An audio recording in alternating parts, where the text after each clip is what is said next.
अनिरुद्ध, हम जब भी भिक्षा लेने जाते हैं तो कोई ना कोई अक्षय बुद्ध के विरुद्ध सुनना पड़ता है। बुद्ध तो गजराज की गरिमा से चले,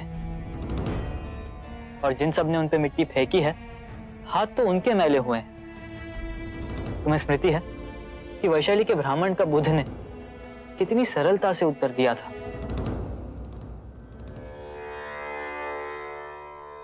आप विरोधाभास की बात करते हैं। आप पुनर्जन्मों को मानते हैं परंतु आत्मा को नाकारते हैं। यदि आत्मा ही ना होगी तो पुनर्जन्म कैसे होगा? सत्य कहा आपने, किंतु इसमें कोई विरोधाभास नहीं। आत्मा के बिना पुनर्जन्म हो सकता है। कैसे? आपने आम का फल देखा है? यदि उसकी गुठली को हम धरती में गाड़ दें तो वो पुनः आम का वृक्ष बन जाती है, जिसपे कई आम आते हैं। तो ये आम का पुनर्जन्म हुआ ना? आप निराशावादी हैं। हे आर्य, आपका प्रथम सत्य यह है, सर्वम दुखम दुखम, सब दुख है, जन्म दुख है, मरण दुख है, जीवन दुखों से भरा हुआ है। यह निराशावाद नहीं है तो क्या है? सत्य कहा आपने, किंतु प्रथम आर्यक सत्य के पश्चात मैंने दूसरे आर्यक सत्य में कहा दुख का अंत है। दुख के अंत की बात करने के लिए मैंने दुख की प्रथम बात की।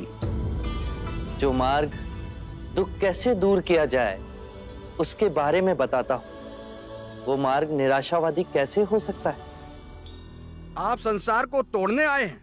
आप युवाओं को भिक्षु बनाते हैं। मैं संसार को तोड़ता नहीं, अपितु संसार के मिथ्य सुख को छोड़ जीवन के स्रोत तक चलने के लिए कहता हूं।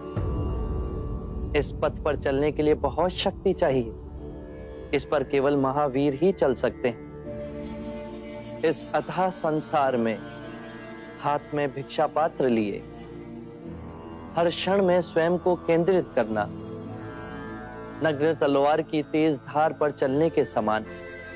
यदि कोई पुत्र जागा हुआ ना हो तो वो संभवतः परिवार का कल्याण कर सकता है, परंतु गहरी क्षति पहुंचाने की संभावना अधिक होती है। उसी प्रकार भिक्षु संपूर्ण संसार को अपना परिवार समझते हैं। एक जागा हुआ भिक्षु संपूर्ण संसार का कल्याण ही करेगा। ये सत्य है। आपने दिखाए अहिंसा के मार्ग पे चल सैनिक रक्षा करने की जगह सन्यासी बन गया है। न्याय करना चाहते हैं पर वो दोषी बन जाते हैं।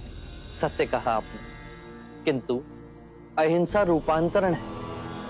हिंसा से हिंसा को समाप्त नहीं किया जा सकता।